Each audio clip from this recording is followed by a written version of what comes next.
Yeshua fala sobre um tipo de sal que perde o seu sabor. É dentro desse enredo. O sal é excelente, diz Yeshua, mas se ele se tornar insípido, o que pode ser usado para lhe dar sabor? Não servirá para o solo, nem para o adubo. As pessoas o jogarão fora. E ele finaliza: quem tem ouvidos para ouvir, ouça.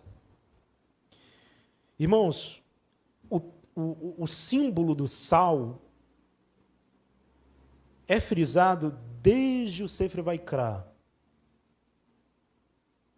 Nós vemos as raízes do sal enquanto símbolo desde o Sefer Vaikra. Capítulo 2, verso 13, por exemplo. Hashem trabalha o que ele chama de Brit Melach, pacto com sal. Hashem diz: eu fiz um pacto com sal, e, portanto, todas as vossas ofertas que oferecerdes sobre o altar, fazeis com sal. É o que Hashem fala, diversas vezes. Os Rabanim, né, como Rav Hirsch e outros Rabanim, vão olhar para o sal, vão entender o sal e vão trabalhar 3 grandes sentidos aqui. O sal como representante da pureza, da Tahará. O Rav Hirsch diz que a importância do sal naquela época era não só exclusivo para o seu serviço cerimonial, mas também tinha uso cotidiano, como, por exemplo, guardar a carne, ou seja, tem aqui, acontece tanto no sentido da preservação, né, como também de manter a pureza. Para quê? Para que os insetos não pousassem sobre a carne, eventualmente impurificando a carne. Imagine, né? Você acabou de fazer um korban, acabou de fazer um sacrifício no Beit HaMikdash. Essa carne não pode ser impurificada por absolutamente nada. E você vai levar, você vai carregar aquela carne, dependendo do tipo de sacrifício, até a carcaça do animal, você vai levar para casa e não vai poder deixar nem mesmo uma mosca pousar. Porque se a mosca pousar, ele fica trefo. Ou seja, o sal era o elemento usado. Deixava-se a carne imersa no sal para que nenhum inseto pousasse ali. Então, o sal representa a pureza, representa a preservação. No fim das contas, ele é o exemplo, ele é o símbolo da aliança de Hashem, do Brit, da aliança de Deus. Yeshua pega justamente essa imagem do sal, essa imagem, né, do Sefer Vaikra, do Sefer Bamidbar, das ofertas que eram realizadas no altar, e ele vai trabalhar o aspecto da nossa disposição interior de obedecer e preservar as palavras dele. Há inúmeras interpretações aqui sobre o que quer dizer o sal, irmãos, e nós não estamos ignorando essas inúmeras interpretações. Porém,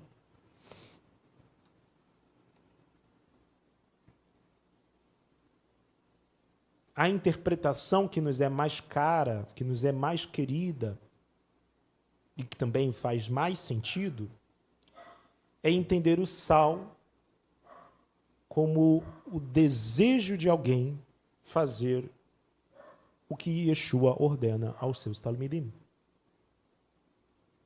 É a predisposição de fazer o que Yeshua diz. Esse seria o elemento do sal. Porque se a sua disposição se torna em indisposição, se um discípulo retorna aos caminhos do mundo, após experimentar a verdade, após experimentar a alegria de seguir o caminho de Hashem, o Derech Hashem, eu pergunto, o que poderia significar o seu discipulado, irmãos? Qual é o significado de um talmid, de um discípulo que não segue as palavras do seu mestre? Qual é o sentido do seu discipulado, eu pergunto? Qual é o valor desse discipulado? De um discípulo que não está disposto a seguir as palavras do seu mestre? De um discípulo que não tem mais alegria em seguir o seu mestre? Eu pergunto, ele continua sendo discípulo? Faz sentido falarmos desse discipulado? Da mesma maneira, faz sentido falar de um sal que não salga, de um sal que é insípido? Não faz sentido. Porque o que torna alguém na qualidade de discípulo é seguir as palavras do Mestre. Essa é a definição de discípulo. Assim como a definição de sal é de salgar. Essa é a linguagem do Mashiach. E isso ressoa um pouco as falas, né, da carta aos Hebreus. Uma fala muito dura aqui, capítulo 6, verso 4 até o verso 6. Quem quiser ler melhor em casa pode ler. Quando, resumidamente, ele diz: é impossível renovar para o arrependimento aqueles que uma vez provaram e depois caíram.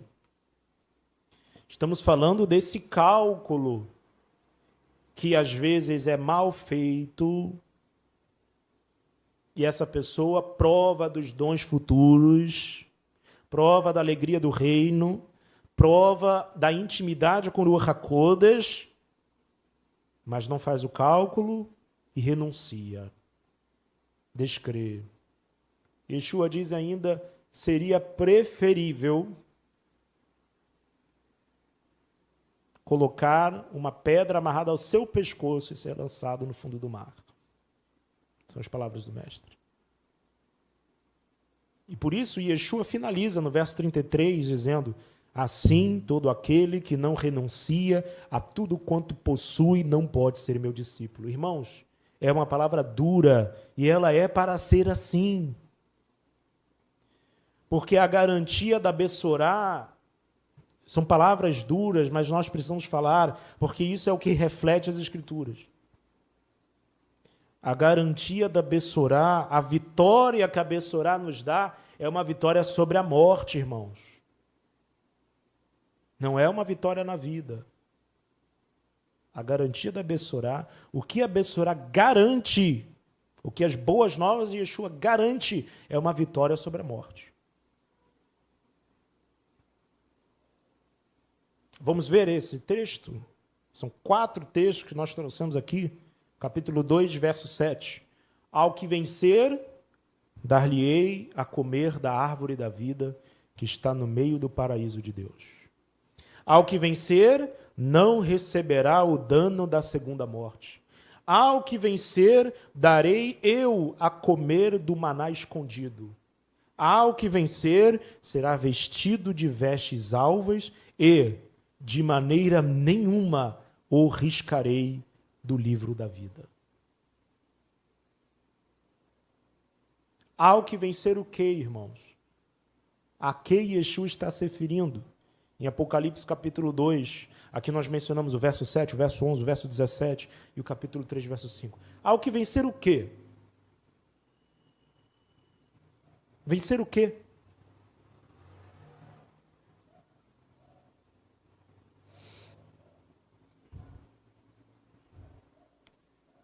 Ao que vencer, ao que tiver êxito em ter carregado a sua estaca de execução até o último segundo da sua vida. É aquele que se propôs a viver de forma indubitável a sua fé no Senhor. Aquele que, sim, se propôs a perder até mesmo tudo pelo Mestre. É esse aqui que está vencendo. Não é necessariamente, e aqui nós nos opomos a essa postura, a essa posição que surge lá nas décadas de 1940, 1950, no período do boom, né, da saída da Segunda Guerra Mundial, do Plano Marshall, em que as pessoas começam a ver novamente uma ascensão financeira e o evangelho agora passa a ter sabor materialista, né? É um evangelho materialista, começando lá na década de 40, e ele continua sendo reverberado até hoje aqui no nosso Brasil querido, né? Que é a chamada teologia da prosperidade. Infelizmente, irmãos, essa não é a boa nova do Mashiach. Não vem daí a nossa esperança.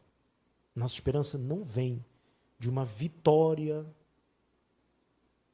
sobre as coisas desse mundo. Não vem. mas vem da perseverança apesar do mundo. Vem de uma perseverança que mantém-se resiliente até o último dia. E que, vindo agora a sua pós-morte, esse será declarado vencedor. E essa é muita linguagem, né? David Meller usa essa linguagem. Lamenatseach, né? Assim, Lamenatseach. Essa expressão que muitas das vezes é traduzida como ao regente mor ou ao condutor do coro, algo do tipo. Mas a expressão, na sua raiz, né? Menatseach, que vem da expressão netzach, que quer dizer vitória. Ao menatseach, ao que vence, ao vencedor. Lá menatseach, ao que vencer, dar-lhe-ei a comer da árvore da vida. Lá menatseach, ao que vencer, não receberá o dano da segunda morte. Darei eu de comer do maná escondido. Será vestido de vestes alvas e de maneira nenhuma o riscarei do livro da vida. São estas as promessas que Yeshua tem para nós, irmãos. A nossa recompensa é o próprio Rei. A nossa recompensa é o próprio Mashiach. É termos a grande experiência de, enquanto não vemos aqui neste mundo, poderemos ver o Mashiach durante todos os nossos dias, para a eternidade no mundo vindouro. Esta é a Bessorá, o discipulado enquanto uma aliança. Uma Bessorá enquanto um pacto de sacrifício. Ele se sacrificou por você. A sua parte na aliança, como fez o Eterno com Abraão. Abraão dividindo metade de um animal para um lado, metade de um animal para o outro lado. A definição de Brit, de circuncisão. Você dá a sua parte para Hashem. Nessa linguagem aqui, Yeshua deu a sua vida por nós. E nesta aliança, que é uma aliança de sacrifício, nós também damos a nossa vida para Ele. Estes são os termos do acordo. Estes são os termos da aliança. Aquele que crer e viver assim será bem-aventurado. Amém, meus irmãos?